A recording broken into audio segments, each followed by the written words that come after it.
ADN Podcast. ADN Podcast. Voces con contenido.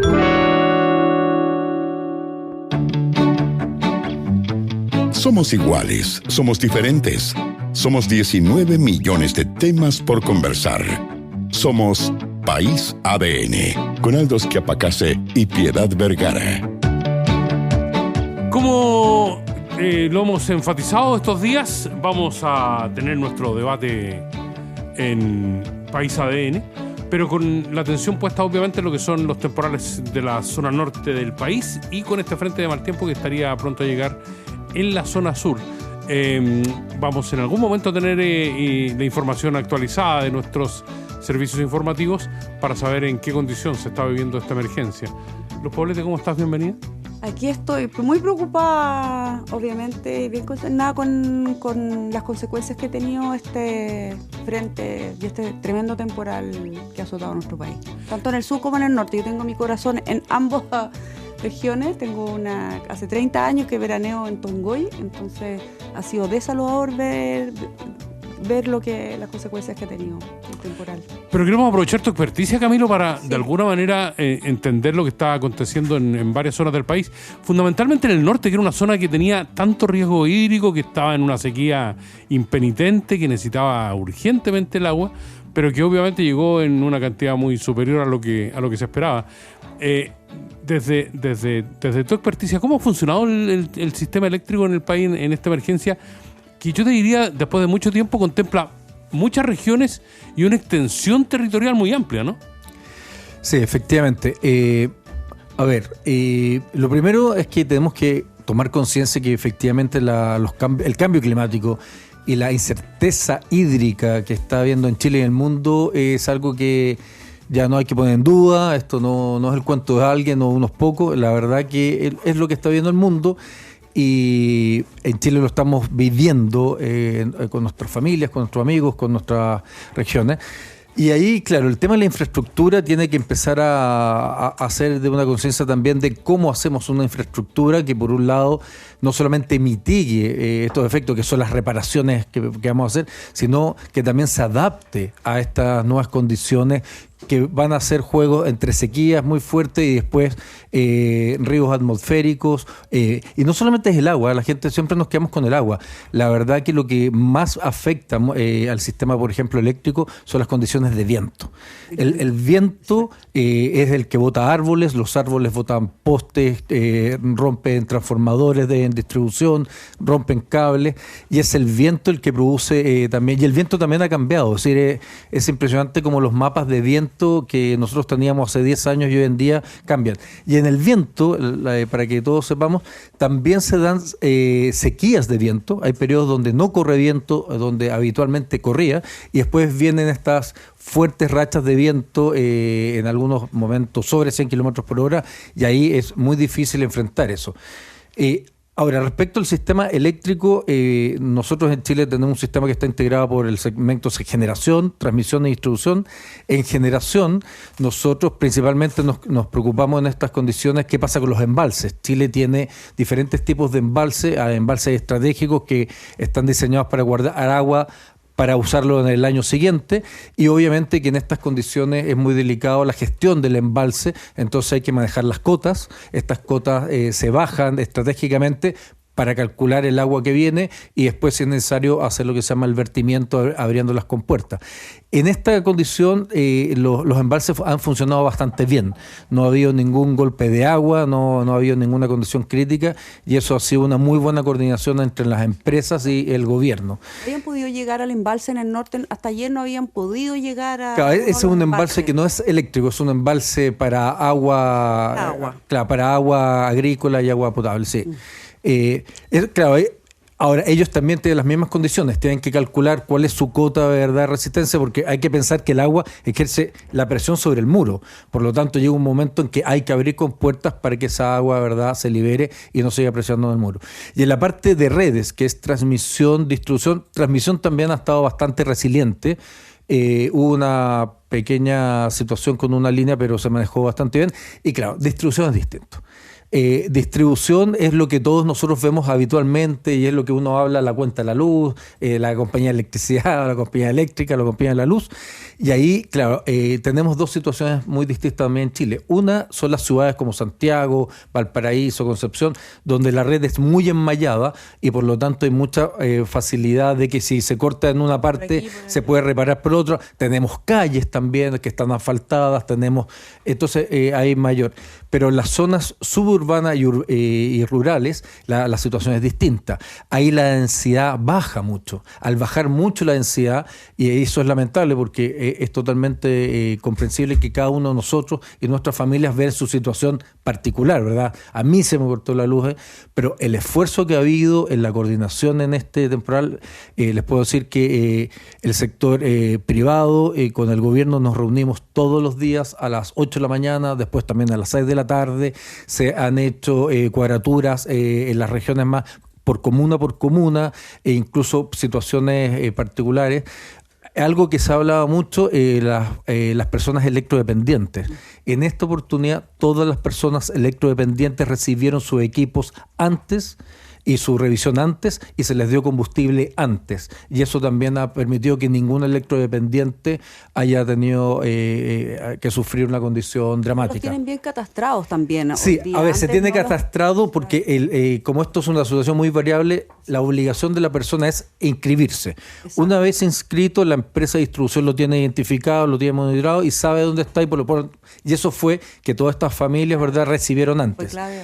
Y eso fue clave, efectivamente. Y lo otro, bueno, siempre hay condiciones, por ejemplo, en las zonas rurales, obviamente que si se corta un camino o se cae un árbol, cuesta llegar a hacer la reposición del servicio.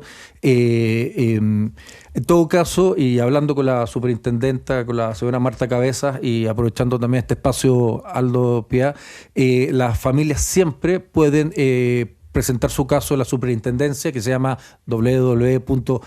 sec.cl, y pueden presentar su caso. Y lo bueno es que ahí la superintendencia también tiene la posibilidad de dar todos estos datos en la cuenta diaria, le pregunta a la empresa de distribución entonces empieza también a cruzar sus datos y puede reaccionar. Y la verdad es que en eso también hay que hacer las cosas positivas.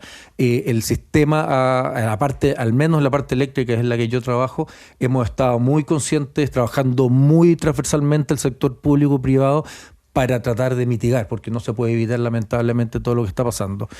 Y la otra consulta, y ahí ya lo dejo a la mesa es que es muy importante empezar a planificar la infraestructura general, vivienda, transporte, puertos y sistemas de apoyo con estas condiciones de cambio climático conscientes y que no nos dé vergüenza. Es decir, esto está pasando en Chile y no está pasando en otros lados del mundo. Vean lo que está pasando en India. En India también hay unos tifones horribles que también han causado muerte. Igual, y eso. Vamos Camilo a seguir teniendo esta conversación, sí. Habla de su rol de director ejecutivo de Generadores de Chile, habrá que especificarlo, y se ha especializado en regulación económica, políticas públicas sobre infraestructura, gobierno corporativo y sustentabilidad corporativa. Así es, y estamos también con Luz Poblete, psicóloga de la Universidad Católica, magíster en Comunicación Política y Asuntos Públicos de la Universidad Adolfo Ibáñez y secretaria general de la Facultad de Economía, Negocios y Gobierno de la Universidad San Sebastián. Luz, bienvenida. Muchas gracias. Y también con Sebastián Bowen, sociólogo y director ejecutivo de Déficit Cero. Sebastián, pendientes también obviamente de tu expertise en términos de lo que pasa con estas lluvias y en Déficit Cero con el tema también de la vivienda, ¿no? Sí, pues bueno, yo ahí estaba escuchando atentamente a Camilo la exposición que estaba dando. Efectivamente, me quedó una pregunta que es la que planteé tú al final, Camilo, que yo creo que es interesante retomarla.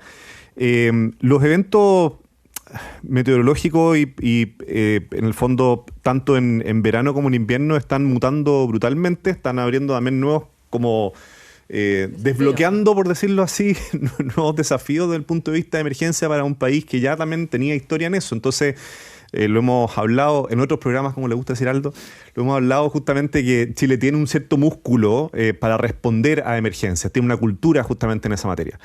Pero dado que vienen estos eventos y cada día más consistentemente los incendios, ¿cierto? Y potenciales aluviones, inundaciones o cortes incluso en invierno debido a lluvias tan torrenciales y tan intensas en poco periodo. Frente a esos escenarios, sería un buen consejo, creo yo, al presidente de la República que convoque justamente una suerte de comité de corto aliento, vale decir unos 6 meses, una cosa así, pero que plantee un plan de políticas públicas y cambios específicos para justamente enfrentar estos nuevos riesgos que ya aparecieron y que están siendo cada día más recurrentes en el fondo. Porque no es única... ¿Cuál es el problema con las emergencias? Que todos nos alteramos en el momento en que están sucediendo, ¿cierto? Pero resulta que lo que generan las emergencias, y eso está súper estudiado en otras materias de políticas públicas, son lo que hemos llamado como ventanas de oportunidad.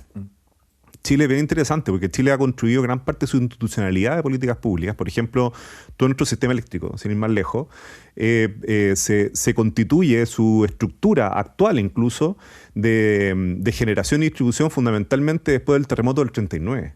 ¿Ya?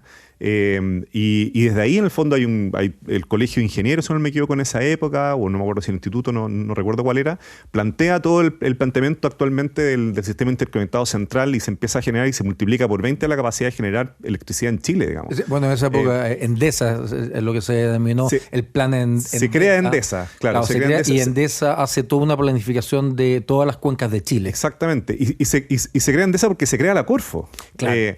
Y la Corfo se crea para reactivar el país justamente después de aquello. Después del terremoto del 60, se crea todo nuestro sistema de conectividad telefónica. Entel, por ejemplo, se crea justamente después de del tsunami, o sea, del terremoto en Valdivia.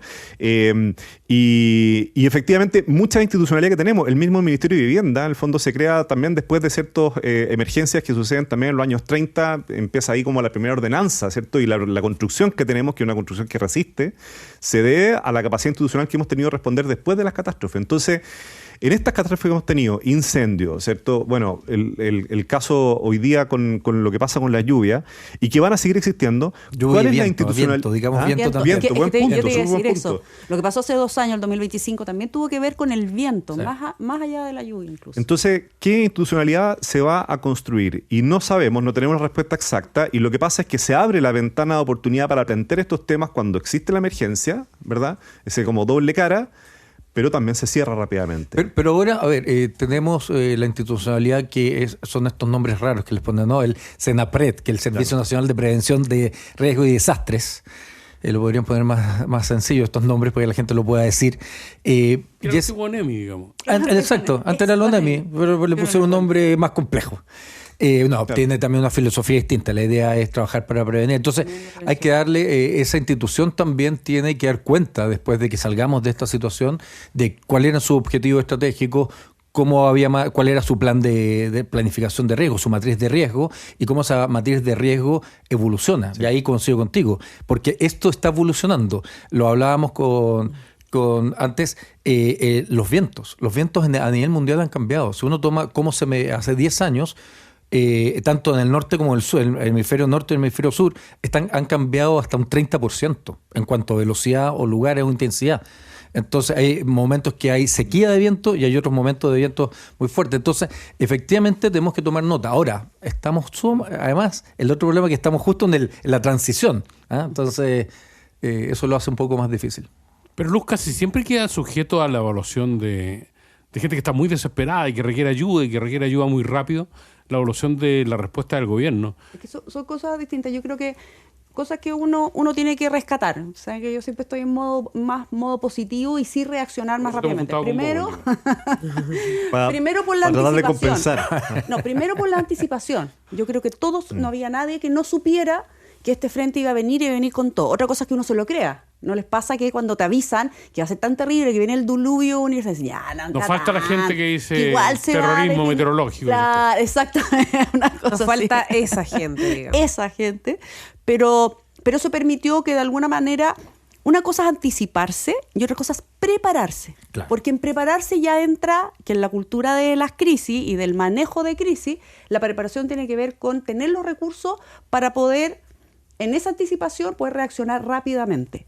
Y ahí vienen todas las que nunca va a ser suficiente, nunca vamos a dimensionar hasta que no ocurra el desastre, realmente cuánto más iba a pasar. o que se iban a activar X cantidad de quebradas en el caso del norte, o que se iban a abrir brazos de esteros como pasó cerca de la costa, que el norte iba a ser tan afectado hasta Atacama, en fin, uno siempre quiere que primero haya una política de Estado en relación a las catástrofes. Y yo creo que son de las pocas, porque nosotros casi no tenemos políticas de Estado, de nada.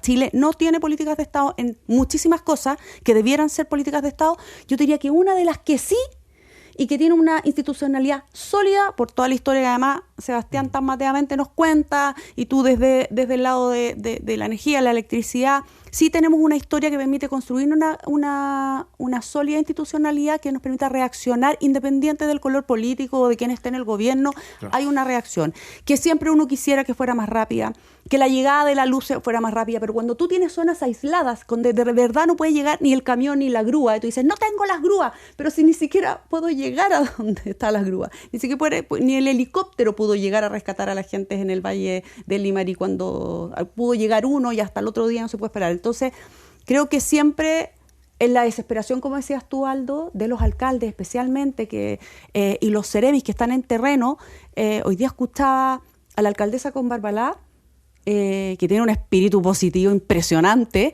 donde sí rescataba yo no me he sentido sola, ha estado el gobierno ahí, ha venido las Fuerzas Armadas, ha venido Carabineros, de verdad estamos haciendo todo lo posible. No en la queja de, oye, vengan para acá que necesito, sino que de estar involucrada en el día. Todos estamos haciendo lo que más se puede. Que siempre va a faltar, que puede que la declaración del estado de catástrofe en el norte fue ayer en la mañana, debería haber sido el domingo, debería haber sido antes.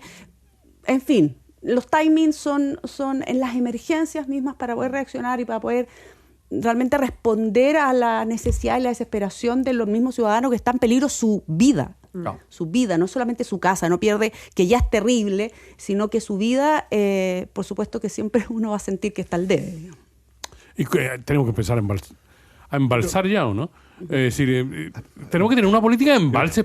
En un momento te entendí, embalsamar. Yo dije, sí, fue muy extraño. Aldo, te fuiste a un extremo, sí. Fue muy extraño. Pero no lo esperábamos de ti. Cuando hablamos del norte chico, cuando hablamos de regiones donde de repente cae mucha agua de manera muy concentrada, ya tenemos que empezar a pensar una política de embalses para una zona que depende también de manera tan profunda de la agricultura y del agua. O sea, de todas maneras, ¿no? Yo creo que ahora, la pregunta es ¿por qué no? La sensación que tengo en el fondo es que desde hace mucho tiempo probablemente deberíamos haber estado pensando en una política de embalse más no sé, más determinada tal vez la palabra, ¿cierto? Más estructural en general en el país, digamos. Y el problema, y empalmando con lo que bien decía Lu, es que esas políticas siempre exigen una lógica de Estado, y esa cuestión es tremendamente difícil. Sortear los periodos de 4 años, la política de Estado, o sea, la política de embalse, ¿cierto? Tiene muy poco rédito, digamos, en el corto plazo y mucho rédito en el largo, y la verdad es que una de las fallas de Estado que existe en la democracia justamente es la incapacidad o la alta dificultad que tiene el Estado de sortear esos periodos electorales en planteamientos estratégicos que vayan más a largo plazo. Yo siempre me pregunto cómo aprender del metro en este sentido. Fíjense que lo que pasa con el metro es súper interesante. El metro se inaugura, una línea se puede inaugurar como 15 veces.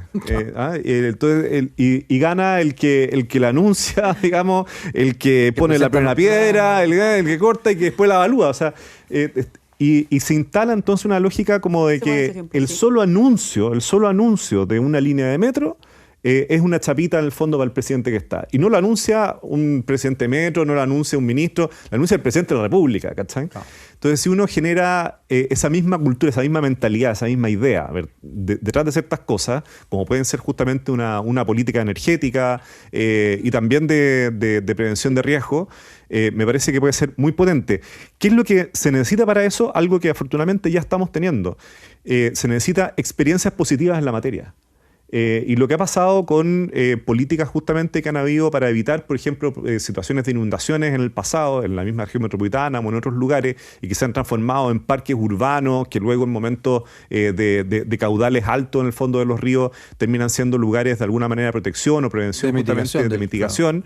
Es una tremenda política que ha dado resultados, que se ha mostrado, por ejemplo, hoy día mismo, y por lo tanto empieza a ser una buena noticia cada vez que se empieza a anunciar en cada ciudad una política en esta materia. Sí, ahora, los temas de infraestructura son temas complejos. A veces decimos, para eso estamos, Camilo. Sí, es que yo por eso digo, estamos y lo hemos padecido y hemos visto también con frustración porque, claro, los temas de, por ejemplo, la política nacional de embalse, de hecho se planteó, había un plan para construir 20 embalses en Chile.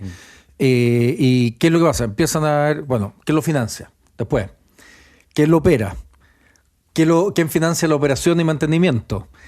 Bueno, entonces, ¿y esa agua va a ser para qué uso? Entonces empiezan los intereses. Entonces los regantes dicen, oye, pero es que yo después el agua potable, después el alcalde.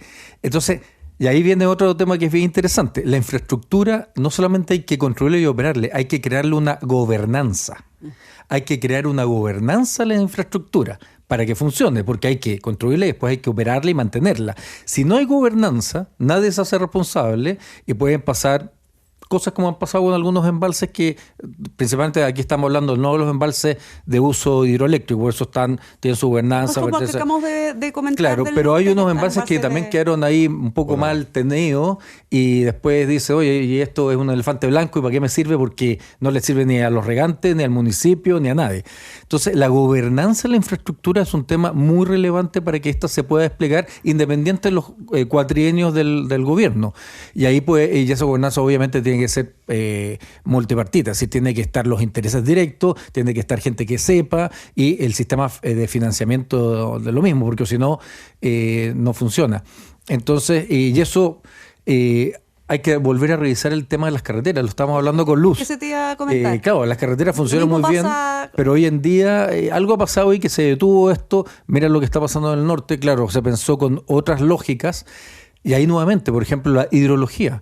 Un año normal es el año promedio de los últimos 10 años, pero si uno toma los últimos 30 años, dice, oye, pero el promedio de hidrología de Chile es muy bueno, claro, porque tú le sumas los 70 y los 80 donde teníamos una hidrología, pero si tú haces el ejercicio más discreto y tomas los últimos 15, la hidrología te cambia totalmente, y si tomas los últimos 5, vuelve a cambiar. Entonces, eso también hay que empezar a pensar. Y bueno, y para ahí, lo que sí puede hacer, y yo consigo contigo, es que el gobierno tiene la oportunidad efectivamente de llamar y decir, oye, ¿cómo repensamos la infraestructura estratégica en nuestro país? Y cómo incorporando el efecto del cambio climático, las nuevas tecnologías, y todo eso nos ayuda a... Y lo otro es que también nosotros como familias, como individuos, también tenemos que ser parte de la solución y también tenemos que ser responsables. Hay gente que sigue construyendo, se sigue instalando en quebrada y saben que esa quebrada, dicen, no, pero es que mi papá me dice que vivía acá y nunca ha pasado el agua. Pero viene la crecida a los 100 años o viene la crecida a los 1000 años, que ocurre, y las personas están ahí. Entonces las personas también tenemos que ser responsables. Somos ADN, tenemos una red efectiva de radioemisoras a lo largo del país y queremos especialmente a través de nuestras emisoras en Copiapó, en el 101.7, en La Serena y Coquimbo, en el 89.5, en Tongoy, en el 98.9, en Ovalle, en el 98.1, en Los Andes, en el 96.9, enviar un cariñoso saludo y decir que tratamos en la medida de lo posible de acompañarlos, de entretenerlos, pero fundamentalmente de mantenerlos informados en medio de esta tragedia. Claro y Netflix se unieron para darle la mejor entretención. Ahora que Netflix está incluido en los planes de Claro, ahorra y disfruta grandes contenidos pagando con solo una boleta. Disfruta con Claro y el respaldo de su red de fibra de Arica a Punta Arenas. Claro por ti, cada día mejor. En invierno hay dos tipos de personas, las que ponen una frazada más y las que aprovechan la oferta de pulpa de guasada a 3.698 pesos el kilo del Carnicero. En la región metropolitana, Valparaíso, Higgins y el Maule, el Carnicero son maestros en carnes. ¿Y sabías que existe una forma segura y rápida de entregar los medicamentos en centros de salud? Y Locker Medical de Maletec hace esto posible, ideal para centros de salud y farmacias que buscan eficiencia y seguridad. Conoce más de este servicio en maletec.cl. Y bienvenido a una nueva era de empresas empresaurio, porque son más ágiles, más rápidas y más inteligentes. Las empresas agénticas. Con De Fontana integras inteligencia artificial que automatiza, anticipa y mejora tus decisiones. Evoluciona con De Fontana, el único ERP agéntico de Latinoamérica. Nos escribe una fiel auditora que nos dice que las alertas preventivas debieran permitir sacar las máquinas luz antes y tenerlas en lugares de rápido acceso. Además de la importancia de los Ceremis, de la designación e instalación de los Ceremis que costó en esta oportunidad para tener una mejor respuesta ante la emergencia. No, y agrego también al delegado presidencial, que es el que representa y que tiene que entiendo preside el Consejo de Emergencia. Congrit. No sé, ya, también le cambiaron el nombre, entonces uno ya no los conoce. Y hoy día tenemos gobernador regional, que en el caso de la región de Coquimbo ha estado bien activo y ha dado declaraciones de alta expectativa respecto de lo que viene después, porque una cosa es lo que está pasando ahora y la reacción cuando está ocurriendo la emergencia, y ahí tiene que estar todo puesto, ¿verdad?, en salvar vidas y obviamente tratar de controlar un poquito, contener la situación, que muchas veces tampoco se sabe hasta dónde va a llegar, cuál va a ser la magnitud y cuál va a ser el punto es el día después, cuando pasa la tormenta, literal, y empieza a salir el rayito de sol. ¿Qué es lo que va a pasar? ¿Qué tan planificado está eso respecto de los recursos que tienen que sacarse del Estado, respecto de todas las líneas de acción que tienen que haber, que es el lado de la vivienda, es el lado eléctrico, el lado de la reconstrucción de las carreteras, es de contener a las familias que se han quedado sin nada? ¿Cuánto tiempo demora? Y nosotros sí que tenemos experiencia como chilenos, digamos, de que hay reconstrucciones que no terminan nunca. Sí. O terminan en peores condiciones. Tal cual. Entonces es súper complicado. Estamos en País ADN con Luz Poblete, Sebastián Bowen, Camilo Char. Haciendo en vivo, haciendo un ejercicio importante. ¿Nos vamos por el lado de la política? ¿Les parece igual? Hay temas que la agenda tampoco cambia. De hecho, se ha mencionado que podría retrasarse, que podría haber cambios en la votación de la mega reforma, pero la verdad es que incluso con la situación que se está viviendo en términos climáticos y de emergencia, es una discusión que sigue en el Congreso. Sí, es probable que en la discusión que se desarrolle hoy día pase a comisión mixta. Vamos a ver cómo más probable, claro. Cómo actúa el Partido de la Gente. Pero Luz, aprovechando lo que está sucediendo con la mega reforma, quería preguntarte por el Tribunal Constitucional. Aparentemente, no solo la oposición, sino que además el gobierno va a ir al Tribunal Constitucional para recurrir a alguno de los... Sí, entiendo que hay algunos articulados, lo conversé con algunos abogados constitucionalistas y dicen que sí, que efectivamente hay algunos articulados que no van bien, que tienen ciertos, no sé cómo decirlo, yo no tengo la jerga leguleya, pero como ciertos vicios constitucionales que lo más seguro es que vayan a fallar en contra. Yo creo que siendo una mega reforma, es lógico que, y teniendo tantos temas metidos adentro, es lógico que en la parcelada, en el análisis fino de cada uno de ellos, aparezcan estas cosas que todavía tienen que seguir discutiéndose. Obviamente va a ir a comisión mixta, sería muy raro que no hubiese llegado a esa, porque hay que analizarlo con la seriedad que amerita, con la profundidad que amerita. Uno siempre está de menos eso, ha estado de menos mucho la discusión legislativa, el que puedan justamente reconocer cuando algo viene mal, pues viene mal redactado, viene con ciertas pifias o con ciertos vicios, con mucho voluntarismo, con un análisis incluso cuantitativo no bien hecho, cuando no se escuchan bien, por algo vienen los expertos a las comisiones que pareciera que vienen a puro hablar con las paredes muchas veces, porque la tosudez ideológica de todas las partes para este tipo de reformas, cuando son tan estructurales, además, cuando vienen con temas estructurales, que no se han escuchado las distintas indicaciones, especialmente cuando vienen de afuera, que yo creo que tienen una visión uno esperaría que tengan una visión un poco más objetiva para que realmente la discusión se enriquezca y no termine votándose simplemente porque lo dijo el gobierno y yo soy del gobierno, soy oficialista, o le digo que no porque es oficialista y yo soy oposición. Creo que hemos tenido ejemplos de discusión. Yo siempre pongo la discusión de la reforma de pensiones, que fue una discusión dura, profunda, con mucha diferencia, que partió de un extremo a otro y se logra llegar a un consenso. Yo espero de verdad de la política chilena en general que con una mega reforma como esta, que es tan estructural en tantos temas, seguridad, y especialmente en el tema económico tributario, que se llega a una discusión y que la comisión mixta, bueno, haga lo que tenga que hacer, porque esa es la gracia, que pase por todas las instancias que tenga que pasar para que salga un buen proyecto, porque nos va a afectar mucho a largo plazo. Camilo, Charme. No, a ver, siguiendo a Luz, lo que pasa es que además dentro del gobierno también hay sensibilidades. Exactamente. Es decir, la sensibilidad del ministro de Hacienda, el ministro Quirós, es una, y la de otros ministros del gobierno es otra. El ministro de Hacienda además tiene visiones no solamente respecto a la macroeconomía, también tiene visiones sobre microeconomía y tiene visiones incluso sobre todo lo que es el sistema de evaluación de impacto ambiental, sobre la intencionalidad ambiental, y este proyecto también recoge fuertemente debates en ese sentido que no son pacíficos, incluso en sectores que uno podría decir especialistas de centro derecha han criticado ciertos aspectos de ese proyecto porque consideran que pueden poner más en riesgo la institucionalidad o no. Por ejemplo, la indemnizadora, ya le pusieron el nombre de verdad, indemnización en caso, ¿verdad?, que los tribunales invaliden una resolución de calificación ambiental. Hay diferentes especialistas que han dicho, oye, a nosotros, incluso, insisto, de centro derecha. Ahora, yo sí quería hacer un punto sobre las comisiones mixtas. Yo creo que las personas no saben lo que son las comisiones mixtas. El debate tradicional es que esto se debate en comisión, se aprueba en comisión, se va a la sala, ¿verdad? Se aprueba en sala y después de la Cámara pasa al Senado o viceversa. Pero cuando las visiones del Senado y de la Cámara de verdad son distintas, se crea la comisión mixta, que vienen los representantes del Senado y los de la Cámara. Pero la comisión mixta en Chile no tiene reglas.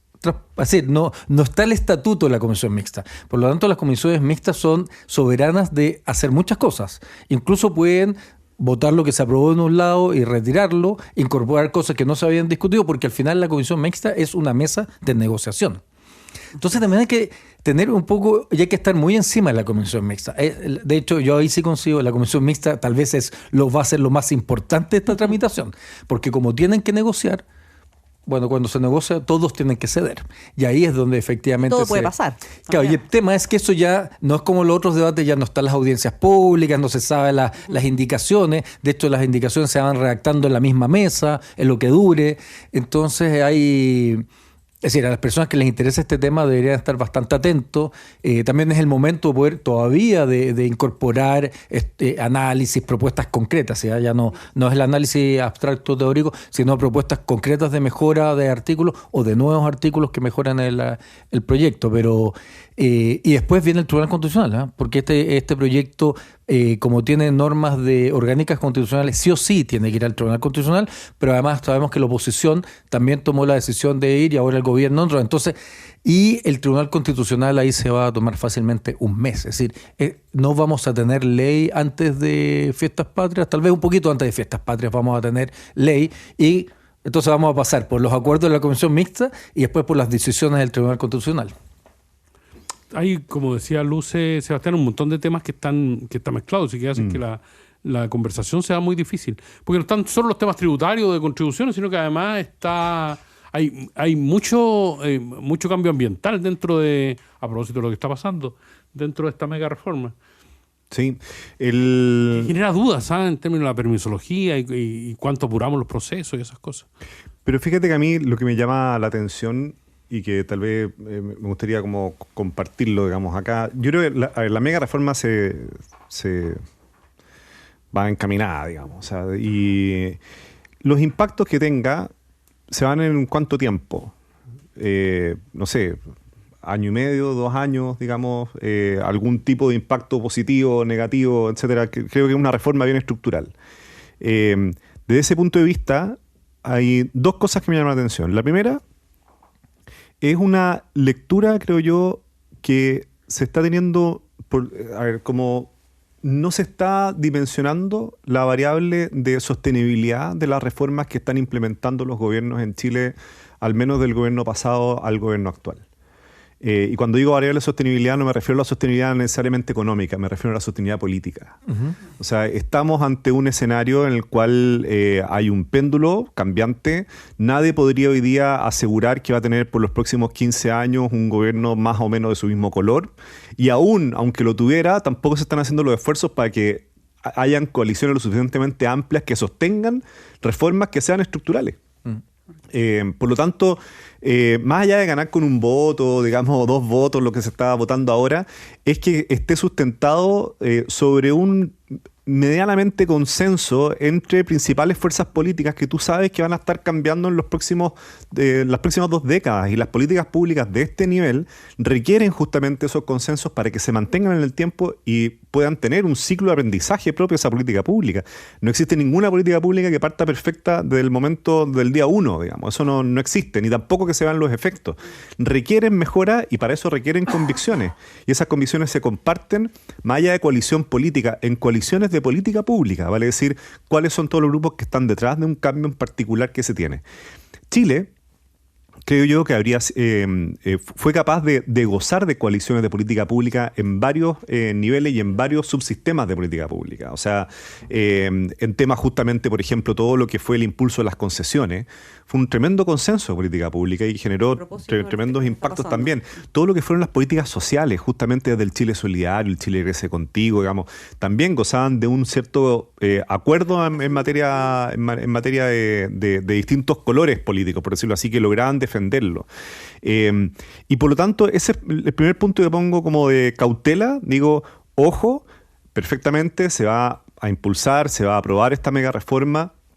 Los efectos los vamos a empezar a ver en 2 años más, pero resulta que cualquier tipo de ajuste estructural que quiera hacer un gobierno actual o gobierno futuro va a necesitar de un apoyo muchísimo más amplio del que hoy día se está consiguiendo. Y eso pasa por actores técnicos, pasa por actores políticos y pasa por actores también sociales. Pero la segunda alerta es que me llama la atención que justamente como los efectos se ven más bien en el mediano plazo de una reforma como esta, los desafíos que tenemos hoy día son más a corto plazo, ¿ya? Hoy día tenemos un desafío gigantesco en materia de empleabilidad, gigantesco en materia de reactivación, donde existe hoy día en nuestro Estado, incluso por las leyes aprobadas en gobierno anterior, un chasis, digamos, una estructura que te permitiría poder avanzar con una máquina mucho más ágil. Y en eso lo que a mí me llama la atención es que todo lo que hemos escuchado de un gran plan económico que sustenta, por decirlo así, esta mega reforma, no se ha escuchado en las otras aristas con un plan que logre generar una reactivación más en el corto plazo. Y ahí quiero ir directamente al tema de vivienda. Hace 2 semanas atrás aproximadamente, el ministro de Vivienda, Iván Poduje, fue justamente a la Comisión de Vivienda de la Cámara de Diputados. A esta altura, hace 4 años atrás, el ministro Montes presentó lo que se llamó el Plan de Emergencia Habitacional.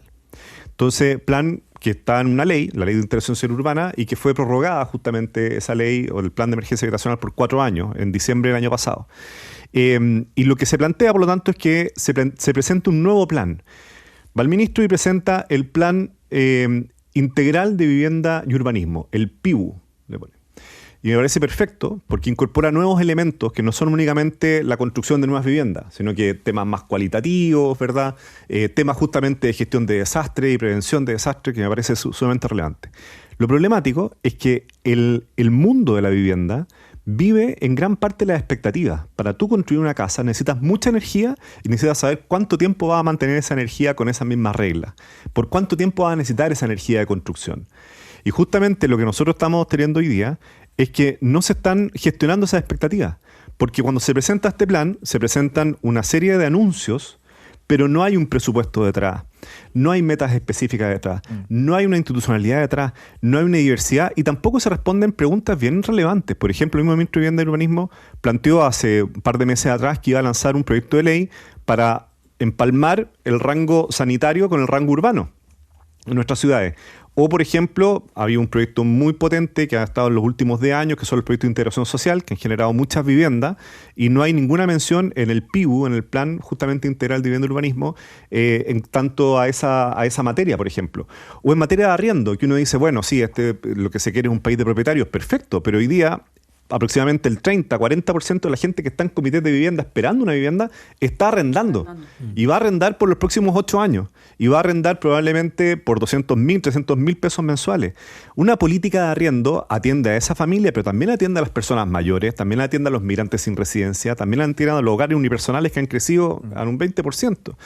Por lo tanto, ese tipo de preguntas no están en el Plan Integral de Vivienda y Urbanismo. Nos parece sumamente relevante que estén, porque si no están, esto lo que empieza a generar es más bien como PIBU, digamos, son más preguntas y más incertidumbres para la vivienda y el urbanismo, justamente un entorno, un sistema que hoy día necesita de certezas. Agrégale eso, que con esta emergencia, los recursos que ya tenías asignados y si bien los recursos de emergencia se sacan como de otro fondo, el tema de la vivienda va a ser un temón para la reconstrucción de esta catástrofe en particular, además de la promesa y expectativa de seguir con la reconstrucción de los incendios en Valparaíso, de otros desastres que ya han habido climáticos en el sur. No la va a tener fácil el ministro de ir de hacer las dos cosas en paralelo, digamos. Y disculpa, Camilo, pero el punto acá que yo veo más relevante es que la vivienda, al igual que el empleo, es justamente una de esas palancas que te conecta una agenda social con una agenda de reactivación y económica. Entonces, por lo tanto, la intensidad que tiene, por ejemplo, una agenda habitacional en generar empleo es brutal, ¿ya? Pero al mismo tiempo en materia de reactivación y en materia de inversión. Por lo tanto, me parece relevante que se escuche un plan concreto, digamos, y no de 6 meses, no de anuncios generales, sino que de 4 años. ¿Cuánto es lo que el Estado o el gobierno actual espera justamente invertir en materia de vivienda y cuánto va a levantar con esa inversión de actores privados? Porque resulta que si no sabemos eso, podemos estar diciendo que hubo un machetazo en el gobierno anterior y qué sé yo, todas las cosas que se mencionan, pero resulta que ya estamos a meses de plantear una nueva ley de presupuesto y eso le corresponde a este gobierno, a ningún otro. Claro. ¿Camilo? No, que ahí siguiendo lo que dice Sebastián y Luz, bien interesante. ¿Y ustedes qué opinan de también otra carencia que uno nota en Chile, que es la falta de cultura de rendición de cuentas? Claro, pues siguiendo, porque aquí se aprueban leyes, se aprueban cosas, los gobiernos pasan y después, oye, pero no tenemos que partir de cero. Habían otras leyes, habían otros recursos. ¿Qué pasó con esos recursos? ¿Cuáles eran los objetivos estratégicos? ¿Cómo se trató de trabajar para cumplir? ¿Dónde está la desviación estándar? ¿Cuáles eran las falencias? ¿En qué se logró? Eso es impresionante. En el sistema público chileno no existe la cultura de la rendición de cuentas profesional, estandarizada, continua. Y ahí, por ejemplo, volviendo al proyecto de ley de reactivación económica, claro, se crea una serie de cosas, pero no se queda claro quién va a rendir cuenta, porque yo coincido contigo, Santiago, los temas tributarios de partida van a ser, tal vez ni este ni el otro lo van a ver, porque primero tiene que haber la inversión, que la inversión se realice, claro, y los proyectos de inversión a veces fallan también. Es decir, en el sector público o el privado, tú tienes información en el momento, pero puedes haberte equivocado. Y eso pasa en la minería, el sector eléctrico, el sector pesquero, las condiciones cambian. Pero aquí falta que alguien nos vaya diciendo, y ahí consigo, que vaya empalmando esa visión de largo plazo, que es muy bonita, que además les encanta llamar a los periodistas y, oye, mira, creamos esto, mira, pero ¿cuándo se va a ver? Mira, en 20 años más, pero en 20 años más, ¿qué va a estar? Pero ¿qué va a pasar en los próximos 3 años? Que ahí sí le podemos rendir cuenta a usted. ¿Qué hizo en estos 3 años para que esos objetivos se vayan cumpliendo? Y aquí en Chile estamos llenos de puntos que no son líneas. Y ese es el tema. Y ahí trabajar para una institucionalidad que rinda cuenta, que vaya juntando la cantidad de planes, programas, políticas que hay. Unos a veces que no conversan con otros.